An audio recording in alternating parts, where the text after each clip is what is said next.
Hey everyone, Dollistic here, and today I'm just doing like a casual video. So I've got this core Frankie. I'm gonna take them out of the box, but like that's not the point of this video.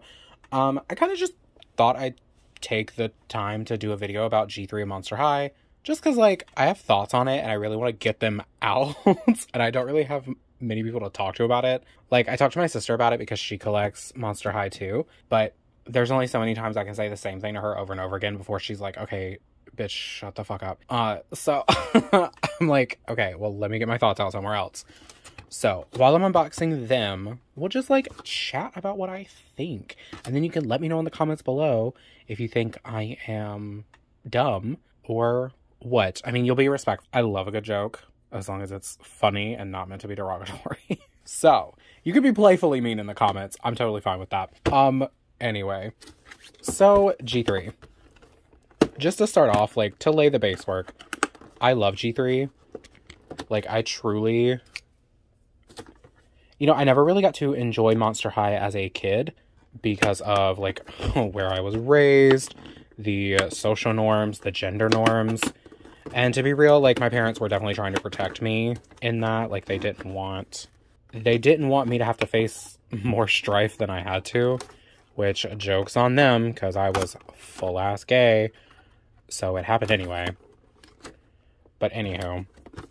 So G3 has kind of given me another opportunity to fall in love with the brand, because I didn't get to do that with G1. And yeah, I don't know. It never spoke to me. And maybe I'm saying that as someone who doesn't have the, like, nostalgia filter on for G1 of Monster High.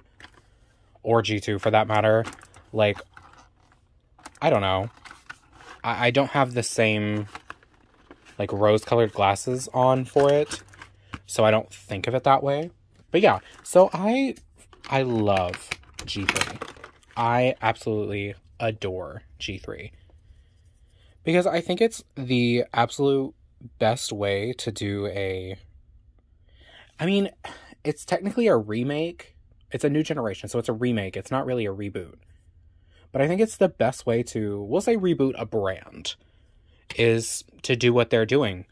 They're taking these classic characters, updating them for modern times, allowing for more diversity, allowing for more, not only in, like, the background of these characters, where they come from, how they speak, but also body diversity, gender diversity, sexuality diversity. It's really incredible how much work they're putting in to make Monster High be legitimately inclusive. And I think that's really, really wonderful. And they're getting a lot of hate from the same people that always give, like, diversity hate. Bigots. Like, bigots are always gonna be vocal. But, like, me not showing anything. Bigots are always gonna be vocal. But, like, I'm glad that they have the moral and ethical fortitude to be like, yeah, I don't care that you're screaming at me that you don't like this. This isn't for you. This isn't for bigots. Like, these are not for bigots. Obviously, they specifically are not for bigots. So, like, stop yelling so loud and go focus on your own nonsense. But anyway, it's so incredible, like, seeing dolls that are non-binary, dolls that are, I mean, dolls that have, like, or for dolls anyway, plus-size bodies like Draculaura, even though she's not technically plus-sized. As a plus-size person, I can say that confidently. But, like, it's super incredible. And what they've done with the brand so far has been really amazing. But I think where the problems come in is the quality concerns. And that's not to say that, like, the clothing quality is terrible, because it really isn't. I mean, maybe if you're talking about the, like, budget dolls, but, like, the clothing quality is not bad. It's the quality of the face-ups sometimes, and the quality of the hair. So, obviously, if you've been into fashion dolls for any amount of time, what is one of the biggest functions of a fashion doll? Hair play. That has been a staple, a tent pole, a core part of fashion dolls since they were literally created in the 60s. Like, they have been integral to fashion dolls since their creation. And so where the problem comes is when that hair is a fiber type that does not function well under pressure, under play, under wear and tear. And I'm talking specifically about polypropylene. And I don't know if any of you are on doll Twitter, but if you are, you'll know exactly what I'm talking about. We, like, just had, what people are lovingly calling Polygate, where it was, you know, obviously all of Iridescent Series 2, or no, excuse me, Skulltimate Secret Series 2, the Iridescent wave, all of them have polypropylene hair. All 5 dolls. As well as Abby having poly. And we just got leaks of a new Draculaura and Claudine 2-pack. Claudine obviously having poly again. And people are saying that Draculaura looks like she has poly. I'm not going to speak on that because I can't tell from a picture if something is poly or not. So that's, like, not for me to speak on. But, you know, it's concerning when they're putting out, you know, $30 dolls with hair that's, like, meant to be played with. Oh, God. With hair that is meant to be played with, that, you know, when you start brushing it, it turns terrible. And so many people have been talking about it, and my thoughts on it aren't super different because I agree. Polypropylene is terrible. Like, it is a scourge on the doll market, and I hate that it is in any doll above the price of $20. Like, if your doll costs more than $20 to buy, there is literally no reason your doll should have polypropylene hair. None. I cannot stand it. And maybe I'm on Lonely Island here. I was talking to my sister about it the other day. But I would literally sacrifice the chest joint. Because obviously, like, that is incredible. Like, having a chest joint on a Playline doll that's not absurdly expensive is incredible. Without question. The problem is that, like, what do we have to sacrifice to get good quality hair again? Oh, that's gross. Okay, they have so much wax in their hair. If you've been watching my channel for a little while and you've watched any of my Monster High videos, I hate hair wax. I don't like how it feels in my hand. It's just kind of gross, and their hair is kind of messy, but I'm gonna boil wash it, so, like, it doesn't matter. But yeah, anyway, polypropylene hair. I would gladly sacrifice the chest joint to never see polypropylene on my dolls again. Like, I do not care. It adds playability, but it does not make up for me not being able to put a brush through a doll's hair. And if we want to get real, these are children's toys. What do children do with doll hair? They brush it, they style it, they play with it. So why would you give them a hair fiber that cannot stand up to that? And people are like, well, you can handle polypropylene. You just have to know how to do it. You just have to know how to style it. You just have to know how to do this, that, and the other. And it's like, girly, no. I should not have to be using heat tools. I should not have to be boiling water. I should not have to be recurling hair. Like, no. There should not be a 9-step process to have manageable, decent-looking hair on a doll. That is absurd to me. Like, I can just wash this out and it would look fine. Am I going to boil wash it? Yes, but that's my prerogative, and it's super easy to do because it's saran. If this was polypropylene, like Claudine's hair, good grief. It would take hours and hours and hours and hours of work just to get it to look halfway decent. So, like, no, that's not acceptable. And I don't care when people are like, but it's a child's toy. They don't care. Yes, they do. Okay, I grew up with 3 younger siblings, all of whom played with fashion dolls. Specifically, Bratz, because some of the ones on that shelf are actually their old ones. Bratz and Barbie, most of which at the time that they were buying them had saran. And then I'm not sure what hair fiber Bratz had, but, like, it was a good hair fiber because obviously they held up over time. But then when they got cheap ones, because, like, no shade, but, like, when other people buy your kids toys and they don't want to spend very much money. Where do they shop? They shop at the dollar store. And those dolls have fucking poly hair. And, like, my siblings would, like, brush it, and it would be destroyed. Like, those dolls' heads would last, like, 2 days, and then they get tossed into the toy box, never to be seen again. So, like, children know. And not only that, just because they're kids doesn't mean they don't deserve good quality toys that will last them, you know? Like, what is the lifespan of a fashion doll for a child? A year, 2 years, 3 years, maybe a bit more, depending on, you know, how long that just lasts in there. Like, maybe 5 to 10 years. You know, if they get it young and they, like, grow out of it in their teenage years, like maybe 10-ish years. Why would you not want to make a product that stands up to that? Because if you have a good product, then they want to keep buying those products because they know they last.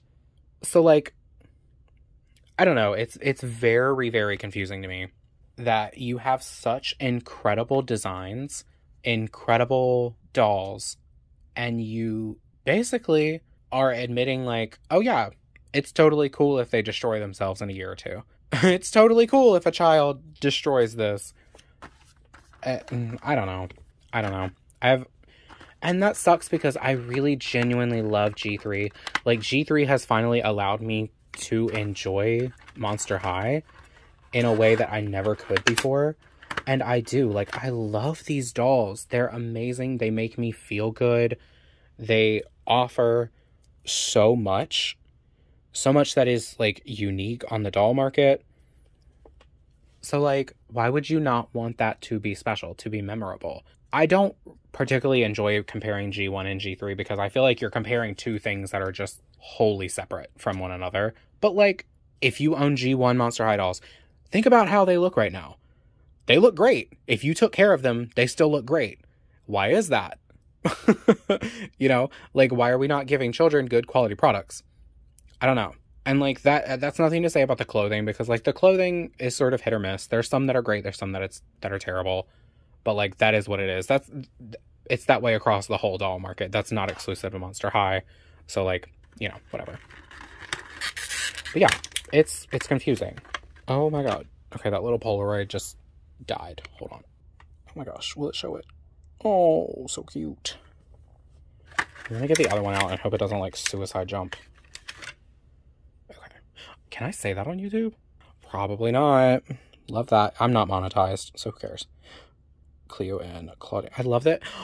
Frankie has a picture of their girlfriend. That's adorable. Okay. So cute. And those are going to go right in their little Polaroid camera. Oh, that is so sweet. Oh, so cute. Okay. So I got everything out. I'm not done talking, though. I am not done talking. So I'm just going to put them there.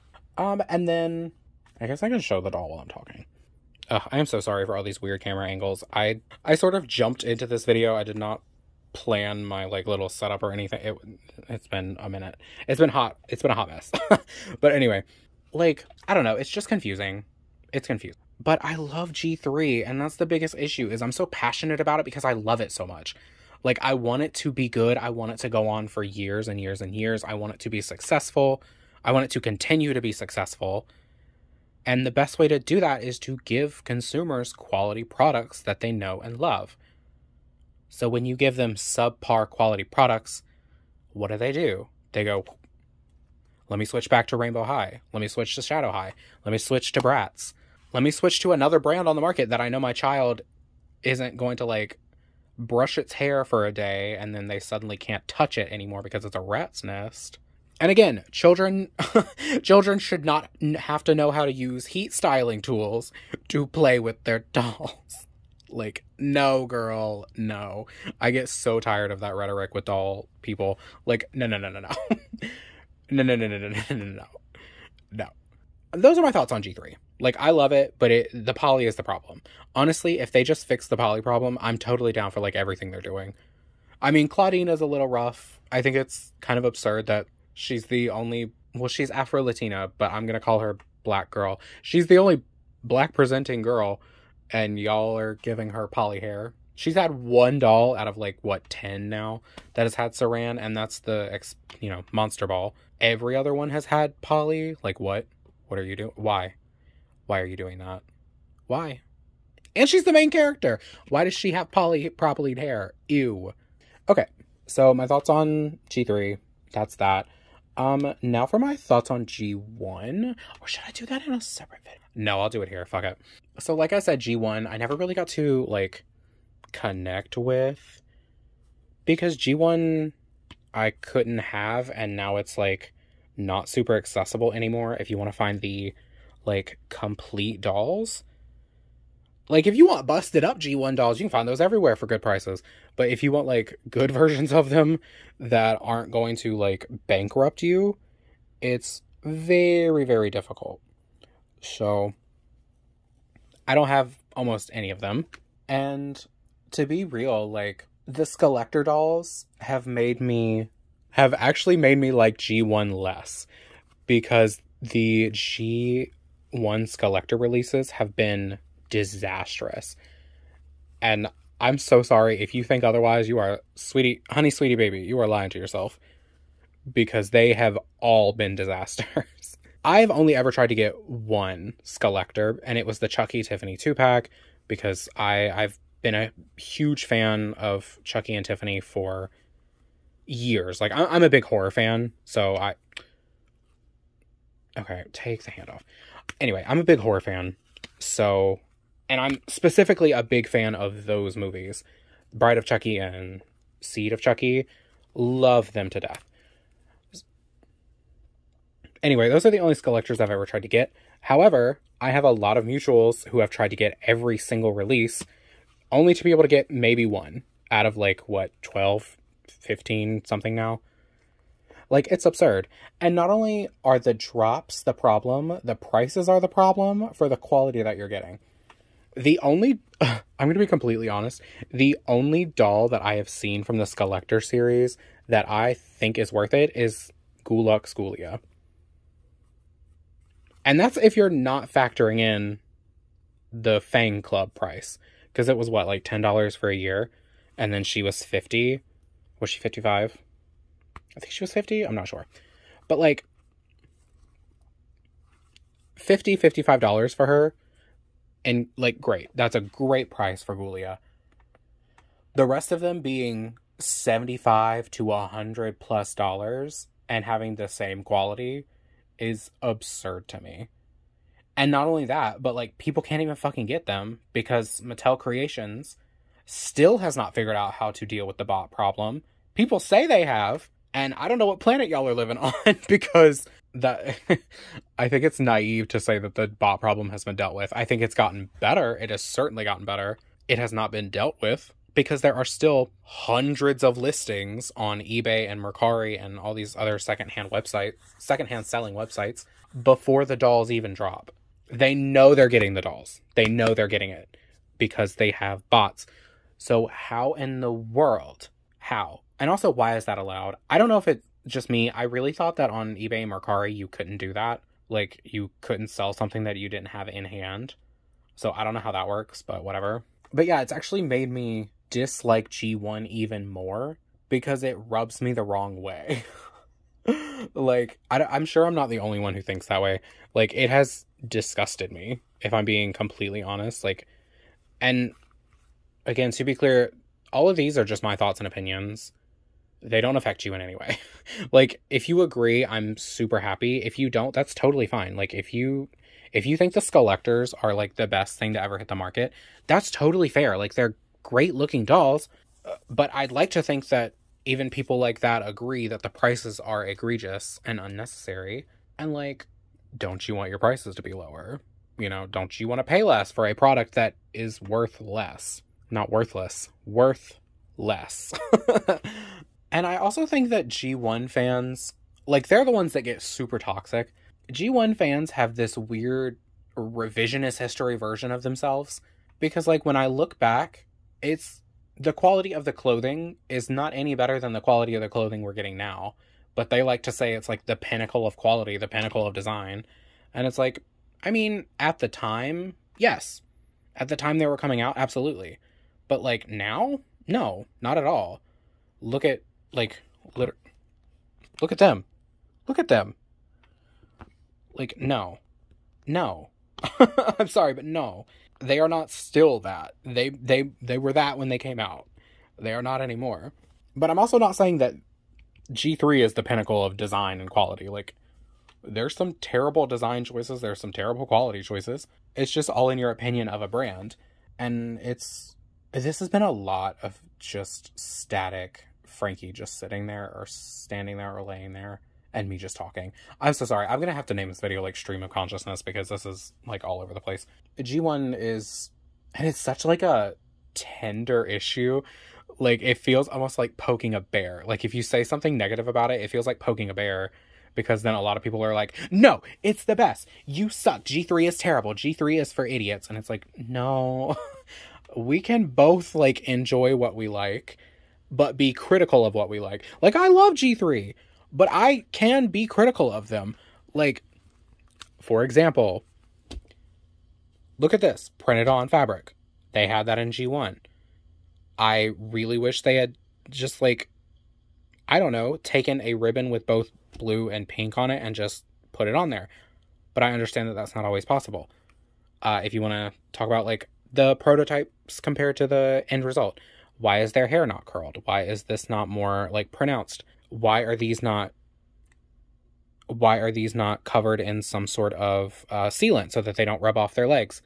You know, like, it is what it is.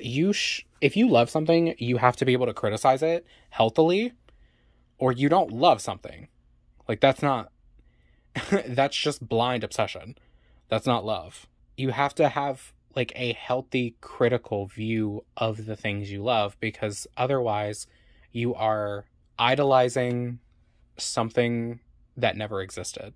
Does that make sense? Like, you're creating this vision of something in your head that doesn't exist in reality, but you are putting it on a pedestal and idolizing it to the point of, like, distancing yourself from other people and disgusting other people with how much you say stuff that is just absolutely off the rocker, unhinged. Just specifically about Monster High G1 fans, because they say some shit sometimes that I'm like, wow, you're full crazy. Especially the ones that, like, fat shame Draculaura, where it's like, girl, she just has wide hips. She's not even fat. I'm fat. Okay, she's not. Oh my god, I'm going off on tangents. Anyway, to reel it back in, I love G3. I enjoy G1. I do not enjoy the G1 fan base. The part of the fan base that's, like, toxic and disgusting. I don't like that part, because I don't think they ever got the true message of what Monster High was all about, which is be unique, be yourself, be a monster, which is incredibly inclusive, inviting to everyone, but then you're, like, saying how dumb G3 fans are, how not disgusting, but, like, how, like, you're putting yourself above G3 fans because you think G1 is this, like, pinnacle. And it's like, no, girl, we need to be honest about, like, what we're talking about here. Like, yes, they had great design work, but let's be real, execution was not great. They still had printed on fabrics. They still had, like, papery clothes sometimes. They had awful wonkiness. I cannot tell you how many dang G1 and G2 Monster High dolls were just wonky to hell. It's crazy. Never had poly hair that I know of, though. So at least there's that. I don't know. All right. I'm going to wrap this up because I've been talking for about half an hour, and I'm going to edit it down, I think, so that it isn't just me rambling for half an hour. If you made it this far, thank you so much for watching. Please, like, comment, subscribe. Let me know down below what you think. Like nicely and healthily down below, let me know what you think about G1 and G3.